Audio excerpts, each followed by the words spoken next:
오늘은 거룩하고 복된 주님의 날입니다. 이제 우리 다 같이 일어나셔서 신령과 진정을 하나님께 드리겠습니다.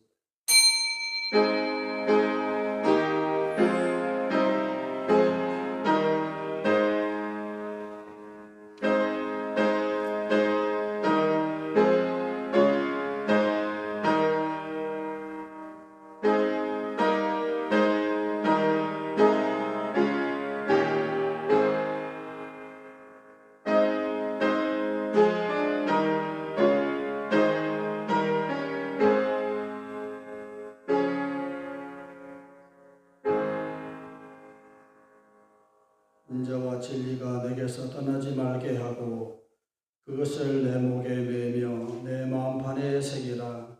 그리하면 내가 하나님과 사람 앞에서 은총과 귀중히 여김을 받으리라. 다 같이 앉으셔서 찬송가 13장을 부르겠습니다.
교독문 24반을 교독하겠습니다.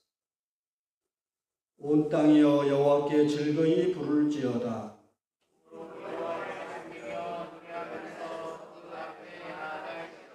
여호와가 우리 하나님이신 줄 너희는 알지어다.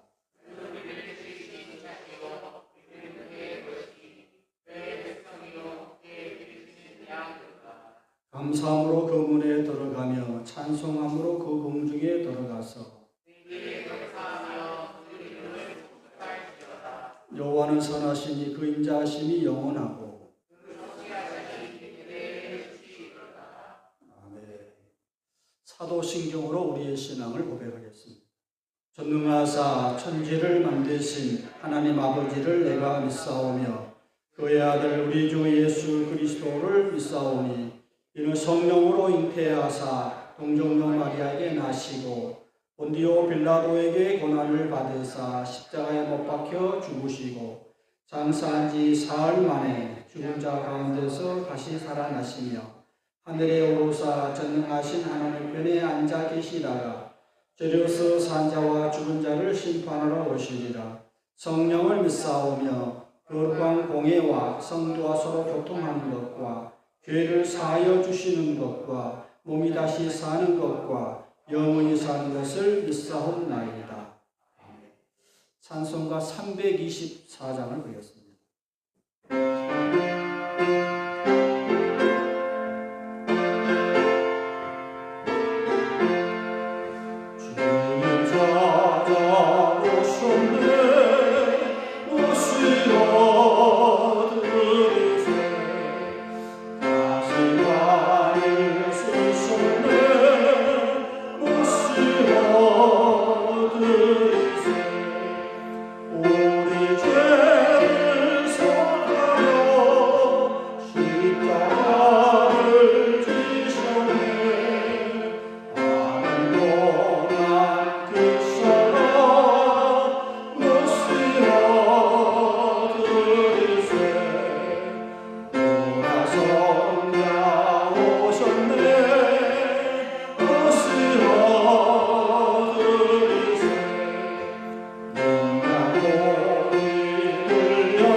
하나님의 말씀은 사무엘하 6장 16절에서 23절까지 말씀입니다.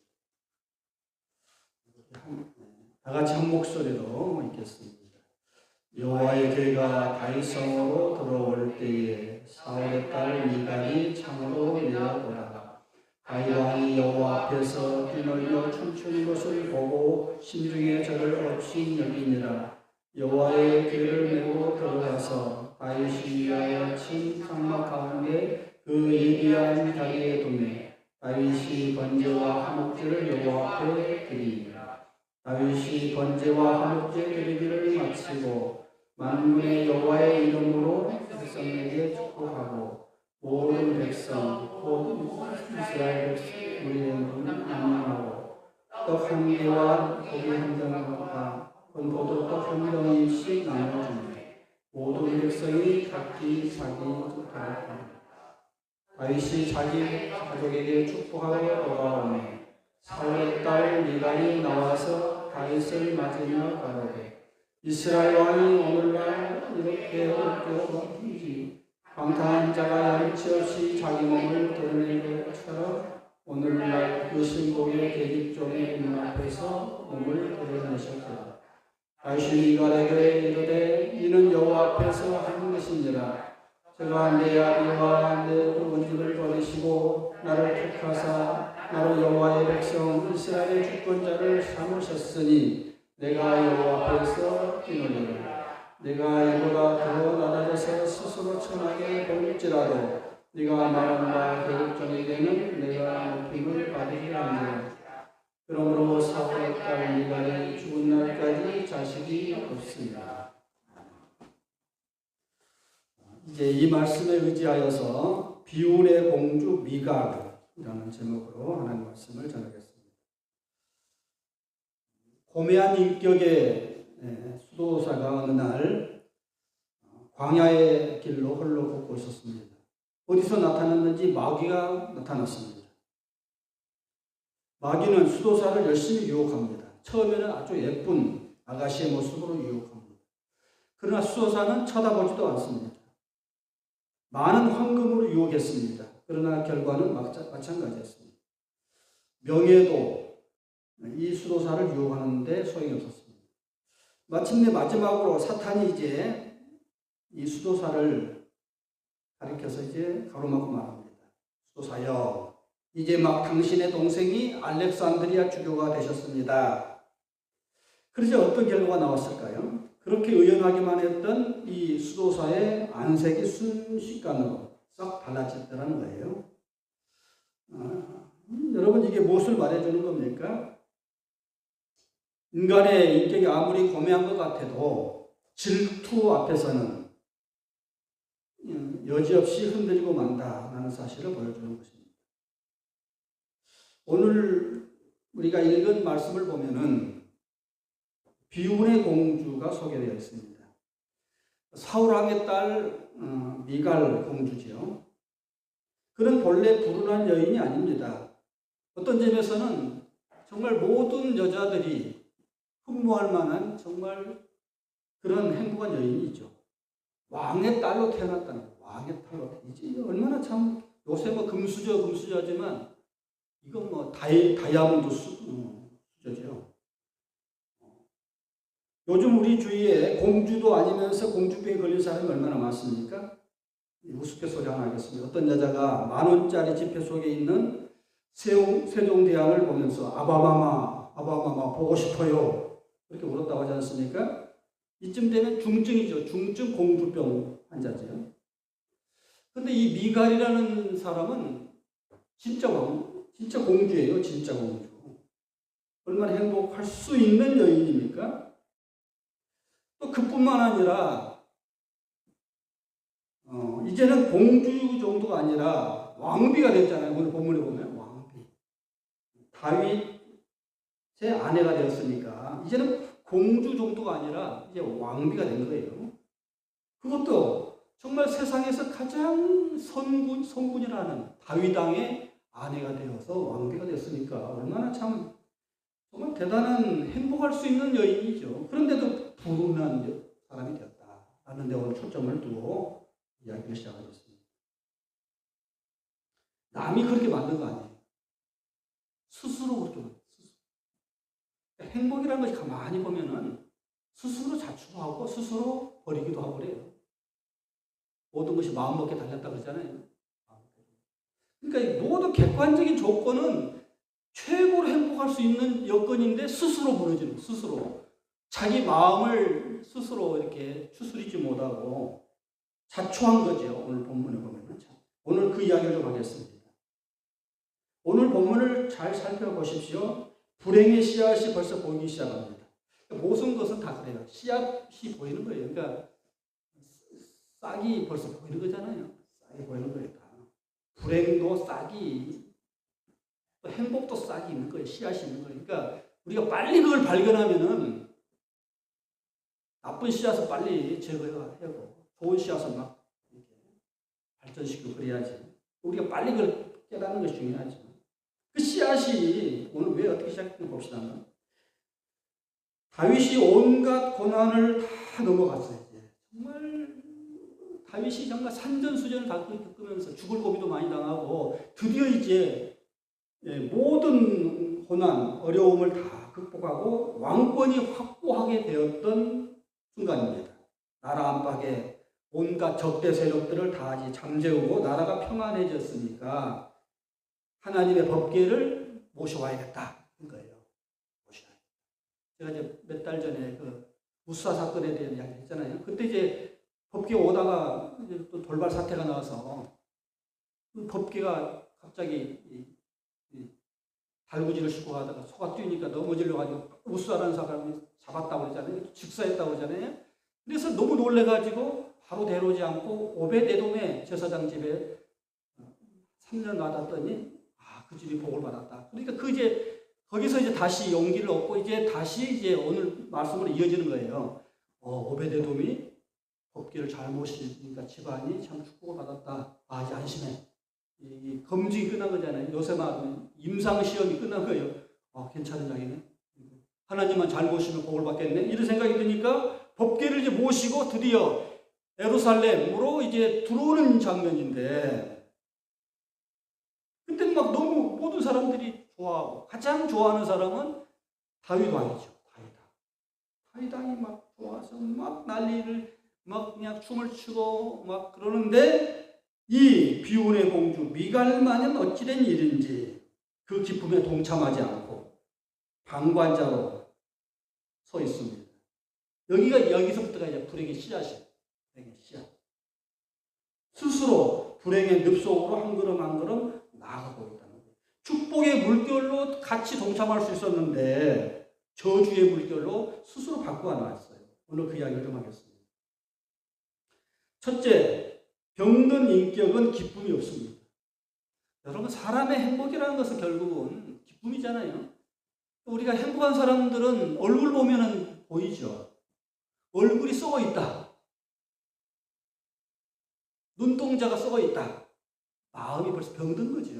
우리가 링컨도 그런 이야기를 했죠. 40대가 되면 사람이 자기 얼굴에 책임을 져야 한다. 그러니까 그 얼굴에 모든 게 다 드러나잖아요. 이게. 마음이 깊은 사람은 얼굴에서 벌써 이렇게 미소가 있고, 이렇게. 영성이 깊은 사람은 벌써 뭔가 얼굴 속에서 거룩함이, 후광이 나타나고 그러잖아요. 그런데 얼굴이 썩었다. 이게 막 그냥 오만 가지 찌든 사람. 이런 사람은 벌써 마음이 병든 사람이고, 영이 병든 사람이고 그런 거죠. 기쁨이 없는 거예요. 오늘 본문 16절 우리 다 같이 한번 읽어볼까요? 시작.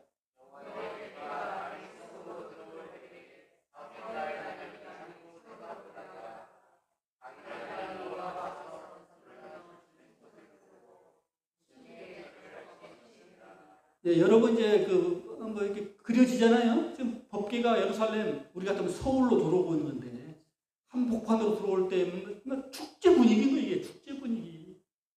여호와께서, 법궤라는 것은 보이지 않는 하나님을 이렇게 임재를 상징하는 거예요. 하나님을 보일 수가 없잖아요. 그러니까 우리나라 태극기 하면 보이지 않는 어떤 국가를 상징하는 거잖아요. 그러니까 그런 식으로 하나님이 도대체 우리 오감으로 안 잡히니까, 그런데 하나님을 느낄 수 있는, 이렇게 감각으로 느낄 수 있는 유일한 것은 법궤예요. 하나님의 말씀. 모세가 10계명을 시내산에서 받아가지고 돌판으로 새겨서 상자, 법이라는 것은 말씀이잖아요. 법. 하나님 말씀은 궤, 상자. 말씀을 담은 상자. 물론 성경이죠, 성경. 그러니까 법궤를 지금 모시고 모든 사람이 축제 분위기예요. 온 예루살렘 시민뿐만 아니라 제일 좋아하는 건 다윗이고, 그런데 미갈만은 안 그랬다. 방관자고, 오히려 어떤 점에서 좀 약간 시큰둥하고, 뭔가 이렇게 못마땅해하고 이런다는 거예요. 기쁨이 없는 거예요. 기쁨이. 다윗 왕은 만감이 교차해서 기쁨을 감출 수 없습니다. 너무 기뻐서 어린아이처럼 깡총깡총 뛰면서 기뻐 어쩔 줄 모릅니다. 왕의 채통도 뭐가 없습니다. 그냥 너무 좋아가지고. 우리가 하나님의 은혜에 감격이 되면은 기쁨으로 찬양하잖아요. 우리 성도들이 모여서 기쁨으로 찬양하는 뭐예요? 하나님 은혜가 너무 감사하니까 그냥 주체할 수 없는 마음으로 이게 토해내는 것이 찬송이죠. 찬양. 온 백성들이 다 그런 상황에서 본인만 그렇게 하지 않았다. 시큰둥. 왜들 저렇게 호들갑이야? 뭐 이런 마음. 이게 바로 다윗 왕과 미갈의 천지차이예요. 천지차. 오늘날 우리가 하나님의 은혜에 감격해서 막 기쁨으로 찬양할 때에 세상 사람들 미쳤나? 이거 엄청난 차이죠. 교회 안에서도 그래요. 교회 안에서도 우리가 이제 좀 부흥회나 요새는 그런 게 좀 우리 어릴 때는 참 부흥회 많이 했는데 우리 어릴 때 보면은 막 박수 치고 막 부흥회할 때 평소에는 그렇게 좀 근엄하던 장로님들과 권사님들이 그냥 어린아이처럼 막 좋아하면서 막 그런단 말이에요. 막 박수 치면서 어린 마음에 그런 거죠. 이렇게 뭐 어떻게 이렇게 기쁨이 넘쳐서 어쩔 줄 모르는 거죠. 그런데 미갈은 왜들 저래? 그런 거예요. 왜들 저래? 시큰둥 하는 거예요. 왕가의 채통이 있지 뭐 저러는가. 또 이제 미갈 생각에는 다윗 왕을 어떤 점에서는 굉장히 또 속으로 좀 무시했을 것 같아요. 우리가 이제 성경이라는 것은 이렇게 좀 약간 상상을 이게 좀 동원해서 읽어볼 필요가 있어요. 그러니까 그 당시 미갈이 어떤 심정일까? 왜? 지금 남편이 어떤 남편이에요? 아버지를 제치고 왕이 된 사람이에요, 지금. 그죠? 그러니까 사울 왕과는 쑥밭이 된 거예요. 쑥밭이 되고 다. 그리고 우리 아버지가 누려야 할 그 자리에 다윗. 그러니까 이게 좀 묘하겠죠? 물론 자기 남편이지만 사람이라는 것이 원래 그래요. 감정이라는 것이 원래 그냥 막 복잡하잖아요. 단순하지 않고. 그러니까 아마 복잡한 생각이 있었을 거예요. 그러니까 우리 막말로 촌놈이 왕이 돼가지고 뭐 이런지 상것들은 어쩔 수 없어 뭐 이렇게 약간 무시하는 그런 것도 있었을 거예요 아마. 신부는 못 속인다. 천한 목동이 왕이 되었으니 할 수 있겠느냐는 비아냥거림도 아마 있었을지 모르겠습니다. 이게 굉장히 오만한 생각이었어요. 우리가 이제 조선시대 때 선비들이 우리가 흔히 사단 칠정이라고 해요. 사단 칠정. 그러니까 선비들은 굉장히 근엄해요. 그러니까 사단, 인의 애지, 사단. 이것을 중요하게 하고 근엄하게 항상. 그리고 칠정이라는 것은 희노애라 애오요 이런 것은 감정을 드러낸 거잖아요. 그것은 천한 것들이 하는 거야. 그러니까 우리가 이제 조선시대 그림을 이렇게 보면은 그 서민들 밑에 민중들을 보면 막 이렇게 막 김홍도 같은 사람들이 이렇게 풍속도 보면은 막 잔치 벌리고 막 이렇게 시장터에서 막 이렇게 서민들이 하는 희노애락을 그렸잖아요. 이렇게. 그러니까 조선시대에도 그렸어요. 천한 것들은 저렇게 감정을 드러내지. 우리 같이 선비들, 양반들은 원래 다 거름해야 돼. 천한 것들 이런 식이죠.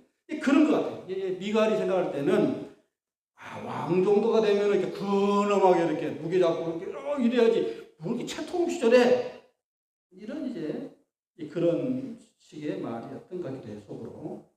그러나 다윗은 기쁜데 어떻게 하는 거예요? 하나님의 은혜만 생각하면 이렇게 기쁜데 무슨 왕이 체면이고 뭐 이게 무슨 문제냐? 하나님의 은혜를 내가 지금 표현하는 건데 천한 것들이나 그런 거 아니야. 다 이것은 하나님 앞에서는 다 똑같아.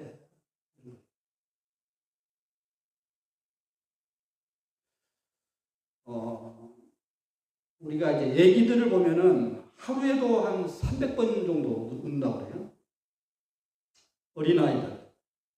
어린아이들이 왜 그렇게 웃습니까? 순수해서 그런 거죠. 백지 자체죠. 어린아이들이 그래서 순진한 거예요. 우리 어른들은 어느 순간에 점점 웃음을 잃었어요. 얼굴이 다 세파에 시달리고 사람한테 시달리다 보니까 이제 웃음도 사라지고 마음이 병들고 그러잖아요. 어른도 어린아이가 같이만 된다면 예수님도 그러잖아요. 천국은 어린아이 같아 간다. 그러게 우리가 너무도 이제 어린아이의 그런 모습을 많이 상실했다는 거죠. 웃고 기뻐한다는 것은 아주 건강하다는 거예요. 건강하다. 그 어린아이들 보면은 참 살도 보들보들 막 이렇게 살을 보면 그냥 생명력이 약동나지요. 그리고 얼굴에 웃음이 많고 가장 건강한 상태예요. 가장 건강한 상태. 웃고 기뻐한다는 것은 그만큼 건강하다는 거예요. 건강하다는 거. 우리 이제 성도들이 흔히 세상 사람들보다 이제 오래 살고 또 목사님들이 오래 살아요. 왜 그러냐면은 이게 순수해서 그래요. 마음이 다 이렇게 청결하게 하려고 하고죠. 항상 하나님 앞에 나와서 이렇게 웃음이 나오고 기쁘고 이렇게 하는 거.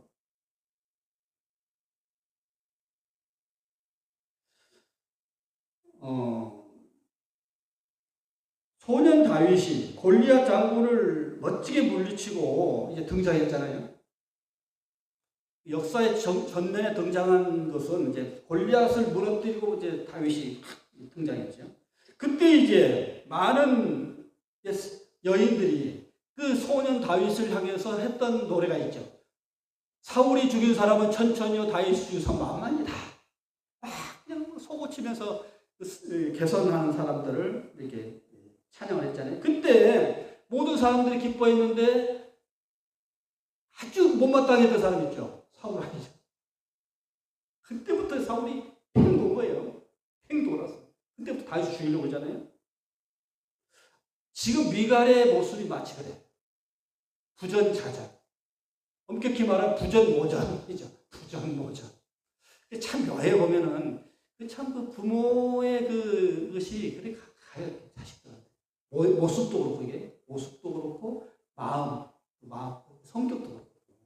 보면은 제 모습 속에 우리 애들 아들들 보면 제 모습이 보여요. 그게 참 묘하죠. 그러니까 사울왕의 그 마음이 아마 미갈의 마음이 똑같은 거예요 지금.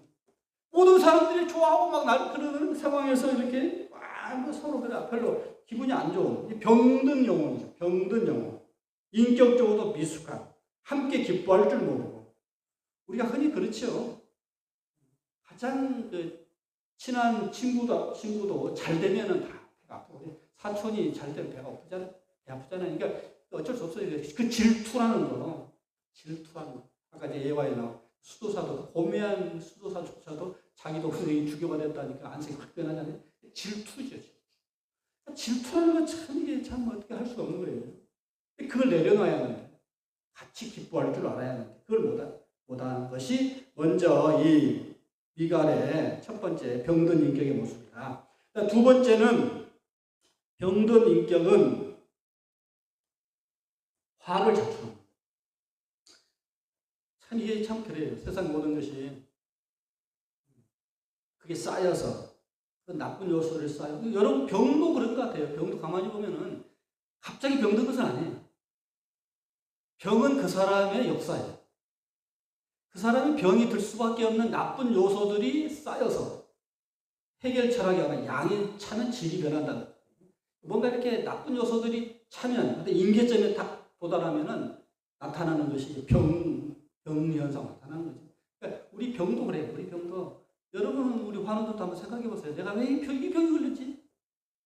그 병이 걸릴 수밖에 없는 나쁜 습관들을 내가 했던 거예요. 그 순간에 팍 터진 거예요. 그러니까 모든 것이 다 그래요. 모든 것이 뿌린 대로 걷는 거고 다 축적되어서 뭔가가 결과가 나타나는 거예요. 그러니까 병든 인격으로 살면 화를 자초하게 돼 있죠. 우리 경제도 그래요. 경제도 그냥 바로 무너지는 게 아니에요. 그 나쁜 요소들이 다 쌓여서 거품이 쌓여서 뭔가 퍽 터지고 다 그런 거죠. 그런 거예요. 대기업이 무너질 때 보세요. 대기업 대우건설가 대우가 무너지는 거 보세요. 어마어마하게 막 세계를 향해서 뻗어가다 확 무너지잖아요. 그게 왜 그러느냐? 그렇게 될 수밖에 없는 나쁜 요소들이 쌓인 거예요. 쌓였다가 어느 날 충격이 강하면 외적인 충격, 환율이 변동된다든지 뭐 여러 가지 있죠. 요새는 코로나19로 인해서 세계 경제가 요동치고 있죠. 진짜 앞으로 어떻게 갈지 모르겠어요. 세계 경제. 우리나라도 아주 굉장히 폭풍 전야예요. 우리가 지금 세상이 어떻게 할지 지금 굉장히 두려운 상황이에요. 어떻게 터질지 몰라요. 모든 게 다 그래요. 그래서 병든 인격은 화를 자초하는데 오늘 본문 23절 한번 볼까요? 23절 시작. 예, 그 미갈이 결국은 어떻게 됐느냐. 여러분, 사람이 결과가 중요해요. 우리가 박원순 시장의 그 결말을 보면 되게 찝찝해요. 되게 찝찝하죠. 이게 당혹스럽고. 마치 정의의 사도처럼 약자들을 그냥 막 이렇게 보듬고 그 사람들을 위해서 뭔가 일할 것 같이 보여요, 사람이. 마지막에 왜 저렇게 죽을까? 진짜 이렇게 정말 뭔가 이게 좀 깨름직한 거예요, 이게. 이 성공한 인생입니까, 이게? 아니죠. 사람은 그 결과를 보면 알거든요, 결과가. 어떻게 끝나느냐. 중요한 거예요. 우리가 가을에 마지막 이제 열매가 이제 그 한 농사 할 때 과죠, 끝이거든요. 이게 좋은 열매가 맺어, 1년 참 더 잘 살았구나. 이렇게 되는 거고. 못난이 과일. 시작에 못 나오죠. 결과가 중요한데. 우리 병든 인격이라는 것은 화를 자초해요. 그러니까 결과가 뭐예요? 미갈에 따른 자식이 없어요. 요새 이런 말하면 여자들이 또 싫어할지 모르겠는데, 여자가 애를 못 낳으면, 옛날에 많이 그랬죠. 쫓겨났죠. 그죠? 자식 못 낳으면 쫓겨났어요. 칠거지약이라고. 그것도 왕비가 애를 못 낳았다. 왕가의 모든 불행의 시작은 왕비가 애를 못 낳았을 때, 왕비가 그것도 아들을 못 낳았을 때, 인현왕후하고 장희빈 그 갈등을 여러분 아시잖아요? 참 사극에도 많이 나오죠. 결국 뭐예요? 인현왕후 아들을 못 낳아서 그런 거예요. 결국은 장희빈이가 아들 낳았거든요. 경종. 지금 여기 의령이 지금 거기에요. 장희빈 아들이 묘소예요. 우리 지금 가까이 있어요. 여기는 이 자리는 회능이에요. 회능. 연산군의 어머니의 묘회가 지금도 서울은 쪽으로 보냈지만 여기가 지금 역사적이고 여기도 굉장히. 근데 그 모든 것이 보면은 왕비가 아들을 못 낳으면 굉장히 개인적으로도 불행한 거고 이 왕조도 불행한 거고 국가 전체로 불행한 일이 와요. 근데 미갈이 자식이 없었다. 이 말이 여러분 그냥 나오는 말이야. 이제 보통 사람들 집에서도 그러는데 이건 왕비 옛날에는 왕의 자식이 왕이 되는 거니까 이거 굉장히 큰 일이에요. 이게 저주 중에 저주지요. 이거 이렇게 되는 거예요 지금. 자식이 없었다. 결국 이렇게 되는 거예요. 자신의 모든 것들이 이렇게 끝이 난다. 자신에게 화가 되어 돌아왔다. 하나님께 영광을 돌리지 못하고 하나님께 영광을 돌리는 사람들의 모습을 업신여기고 비우습고 시큰둥하고 못마땅하고 그렇게 생각하는 사람이 맞는 최후의 죄. 그래서 결국 화가 자기에게 돌아오더라. 이런 사례는 성경에 수없이 많이 찾아볼 수 있습니다. 예수님 당시 서기관과 바리새인들 그들을 이제 가장 예수님이 뭐라고 비유로 설명해서 했냐니까 탕자의 비유에서 큰아들과 같다. 바리새인의 모습, 서기관의 모습은 이러하다. 그래서 비유로 이제 설명했는데 큰아들이 여러분 이제 자기 동생이 전부 그냥 말아먹고 돌아왔잖아요. 그랬을 때 아버지는 너무 좋아가지고 내 아들이 죽어도 살아나가 너무 좋아하고 막 기쁜데 큰아들은 시큰둥 그런 거예요 지금 그죠? 시큰둥 못마땅 미갈이나 다 똑같은 거예요. 사우랑이나 똑같은 거이다. 왜 그랬을까요? 저놈은 마땅히 천해야 할 놈인데 왜 아버지가 저렇게 한대? 이런 거잖아요. 못마땅한 거예요. 예수님이 세리나 창녀나 이렇게 밑바닥 있는 인생들을 챙겨주고 사랑해주고 못마땅한 거예요. 이게 이 바리새인들이 우리가 최고인데 우리를 향해서 뭔가 너 잘한다 쨘다 그래야 할 텐데 오히려 저는 천한 것들하고만 어울리고 못마땅한 거예요. 근데 오늘 우리 성도들 안에도 이 마음이 있어요. 바리새인의 마음이. 나처럼 정말 교회에 충성을 다하고 정말 열심히 하는 사람은 목사님이 알아주지도 않고 정말 저렇게 인간 같지도 않은 것들을 이렇게 사랑해주고 뭐야 저게? 이거 오늘날로 말하면 이제 그런 식이죠 지금. 그럴 때에 우리가 큰아들의 마음을 가질 수 있어요. 바리새인의 마음을 가질 수 있어요. 못마땅. 우리가 탕자에 비해서 어떤 점이 인간적으로 보면은 탕자의 마음이 더 공감이 가요. 이상하게. 그죠? 아버지한테 얼마나 잘해요. 성실하게. 작은 놈은 그냥, 동생 놈은 그냥 아버지를 거역하고 나가서 그냥 엉망이 돼서 거지로 돌아왔는데 나는 아버지한테 되게 충성을 다했는데 나는 뭐냐 도대체 이게. 이게 목사들한테도 그런 생각이 있고 장로입니다. 정말 믿음이 좋다고 자타가 공인하는 열심히 있는 사람들이 가질 수 있는 함정입니다. 그럴 수 있어요. 못난다. 못난다. 내가 취업인데 저런 천한 것들을 응? 나는 저런 것들하고 다른데 나는 하나님의 사랑을 독점해야 하는데 뭐야 저 천한 것들을 뭔가 못마땅한 거죠. 못마땅한. 그래서 하나님의 그 구원의 역사에 동참하지 못하고 하나님의 기쁨에 동참하지 못하고 그 아버지의 기쁨에 동참하지 못하고 못마땅. 그게 우리의 모습이죠. 그래서 그런 바리새인을 두고 이 사실은 이 탕자 비유를 이야기하는 거예요.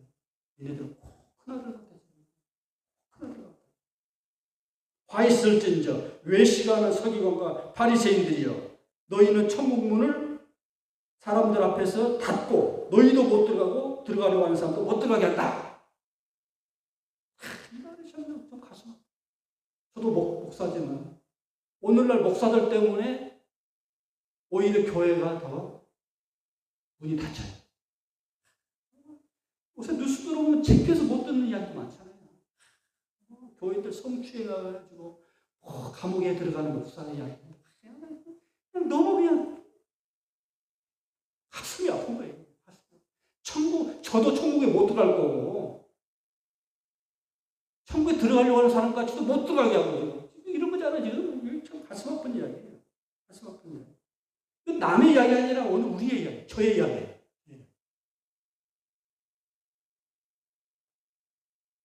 너희가 어떻게 이 지옥의 심판을 피할 수 있다고 하겠느냐? 이런 거예요. 그 다음에 이제 세 번째, 시간이 많이 이제 지났으니까 이제 좀 빨리 지나겠습니다. 병든 인격은 진리를 기뻐할 수 없습니다. 병든 인격은 진리를 기뻐할 수 없습니다. 오늘 본문 21절 이거 시작.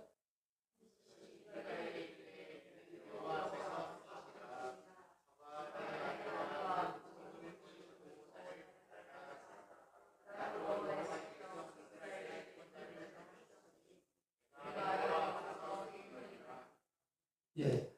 지금 이제 모든 행사가 끝나고 집으로 돌아왔어요. 미갈이고 오는 남편한테 비아냥을 해요. 와, 개통도 없이 그게 무슨 짓입니까? 그래서 그냥 요새 바가지 긁는 거잖아요. 바가지 긁는 장면이에요.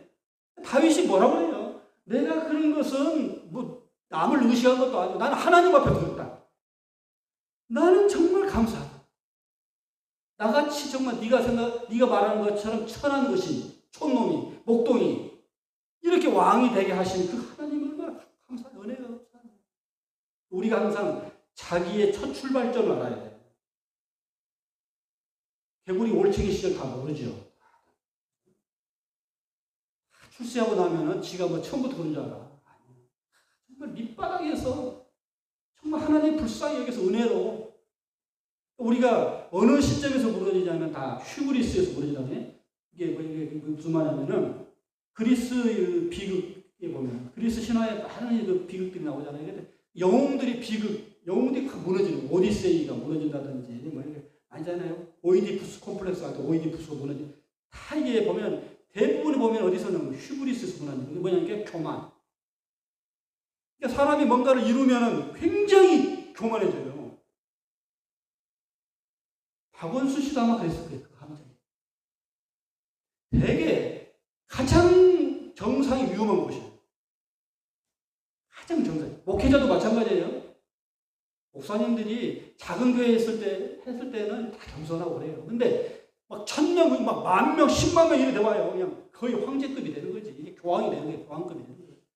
천주교 교황이 그런 거다. 그러니까 사람, 목사도 마찬가지예요. 그러니까 이게 힘이 없을 때는 다 겸손하고 정말 성실하고 괜찮은 사람이야. 근데 힘이 생기면 가장 위험한 사람. 그걸 휘브리스라. 휘브리스. 조망. 거기서 무너진다. 조망. 그래서 근데 이제 다윗을 보세요. 네가 생각하는 아까 말한 것처럼 나 촌놈이야. 그런데 그런 나를, 천하고 천한 나를 하나님이 나를 이렇게 왕으로 세우셨어. 그런데 그 하나님 앞에서 내가 이렇게 너무 좋아서 하나님을 찬양하는 이것이 너는 왜 그렇게 못마땅하냐? 못마땅하냐? 그래서 병든 인격은 진리를 기뻐하지 못하고 은혜를 기뻐하지 못하고 저가 네 아비와 네 그 온집을 버리시고 나를 택하사, 그러니까 네 사울의 왕가는 무너졌다. 하나님이 치셨다는 거예요. 그것도 휘브리스요. 교만해서 친 거예요. 그리고 나같이 천한 사람을 올리셨으니 내가 여호와 앞에서 뛰노는 것이 뭐가 잘못되는 거야? 뭐가 잘못되는 거야? 나는 이것보다 더한 것 할 수 있다. 이거예요. 하박국 선지자가 했던 유명한 말을 우리 다 알죠? 비록 무화과 나무가 무성치 아니하고 포도나무에 소출이 없으며 밭에 식물이 없으며 우리의 양이 없으며 외양간에 소가 없을지라도 나는 무엇으로 인해서 기뻐하겠다고 해요? 여호와로. 이게 굉장한 말입니다, 여러분. 여러분, 우리가 신앙생활할 때에 솔직히 우리의 가장 참 치명적인 것 중에 하나가 기복신앙이거든요. 하나님한테 잘하면 복 받을 것 같아. 그래, 사실 다 그런 생각이 다 있어, 솔직히. 저도 그렇고 여러분도 그렇고 다 똑같아요. 거기서 거기다. 그러니까 하나님 앞에 잘하면 뭐가 복 받는다는 그것 때문에 정말 충성도 하고 헌신도 하고 그래요, 솔직히.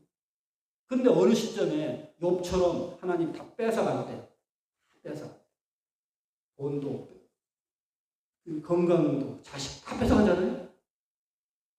다 없어. 지금 그 말이에요. 무화과 나무가 무성치 않는다. 열매가 없다는 거예요. 밭에 소출이 없다. 뭐예요? 내가 지금 완전히 망가졌다. 세상적으로 보면 완전히 그냥 복도 지질이 없다 할 정도로 무너진 거예요. 그런데 그럴지라도 말이죠. 여호와 앞에서 기뻐하겠다. 이게 진짜다. 이게 정말 진짜다. 제가 늘 이제 설교 시간에 비유하는 것처럼 여자들이 되게 이제 배우자를 선택할 때 다 닥치고 돈이잖아요, 솔직히. 그렇죠, 그죠? 이수일과 심술의 그 이야기, 그건 뭐 고전이죠, 고전. 청춘의 덕, 뭐 이런 거. 모든 문학에 보면 결국은 뭐죠? 근데 그래서 부자에서 결혼했는데 돈이 없어졌다, 그 남자. 그럼 어떻게 돼요? 헤어지는 거죠. 왜? 돈 때문에 갔으니까. 그래서 사랑으로 맺어지라는 말이죠. 우리 신앙도 마찬가지예요. 신앙도 지금 똑같은 거예요. 지금 하나님 앞에 왜 나왔느냐? 하나님 잘 믿으니까 부자도 되고 건강도 하고 자식도 잘 되고 그럼 좋다. 그런 거예요. 근데 그게 없었다. 뭘 하나님 믿어? 이렇게 되는 거예요. 똑같은 문법이에요. 그래서 하박국이 하는 말이죠. 가장 극단적인 예로 다 없어져도 하나님으로 해서 기뻐하겠다. 이게 진짜 배경. 진짜. 근데 우리가 과연 그럴 수 있겠느냐? 그러니까 무엇을 먹고 기뻐하느냐? 그 사람이 인격이고 그 사람의 전체지요. 나는 여호와를 인해서 기뻐하겠다. 마지막에 우리가 성숙한 신앙은 결국 다른 거 없어요. 닥치고 하나님 그 자체로 먹고 기뻐하는 사람. 이게 진짜 배경. 그런 사람은 순교도 해요. 여러분, 순교라는 것은 세상적으로 보면 좀 어리석은 짓이에요. 왜? 하나님 때문에 죽는다는 거잖아요. 신앙 때문에 뭔가 축복을 받는다고 생각하는 사람이 생각할 때는 이거 이상한 현상이에요. 하나님 때문에 죽어? 숨겨? 뭐라고 그래? 나를 하나님 이렇게 죽이는데? 이제 순교하는 시점에서 스데반도 그랬고 예수님도 그랬고 하나님만 바라보고 죽는 거잖아요. 하나님이 내 삶의 전체일 거예요. 그러니까 순교할 수 있는 거예요. 그런데 이제 거래하듯이 조건적으로 신앙생활하는 사람들에게는 이해할 수 없는 장면이죠. 그래서 내가 여호와를 위해서 기뻐한다. 이게 굉장히 중요한 말이에요. 다윗은 내 삶의 중심에 하나님이 있었던 거예요. 하나님으로 인해서 나는 기뻐한다. 그래서 나는 이렇게 너무도 좋아서 막 날뛰고 있다. 근데 그게 뭐 마땅하냐? 오늘 우리에게 큰 도전의 말씀드립니다. 기도하겠습니다. 사랑의 아버지, 미갈의 잘못된 모습을 바라보면서 오늘 우리가 혹시 그런 모습이 없는지 반성해 봅니다. 하나님, 우리가 너무도 자기 자신이 뭐 대단한 줄 알고 그래서 천한 것들을 바라보면서 참으로 자기 자신 우월감을 가지고 그리고 남들이 잘 되는 것을 보고 기뻐하지도 못하고 그런 병든 마음이 우리에게 너무 많습니다. 또 하나님을 섬긴다 하지만 하나님을 거래하듯이 나에게 많이 주기에 하나님을 기뻐하는 우리의 모습도 있습니다. 그러나 다윗의 모습처럼 여호와 하나님 그 자체가 내 기쁨이 되게 하시고 내 소망이 되게 하여 주시옵소서. 우리 주 예수 그리스도 이름으로 기도드립니다. 찬송가 313장 부르시면서 준비하신 예물을 드리겠습니다.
기도하겠습니다.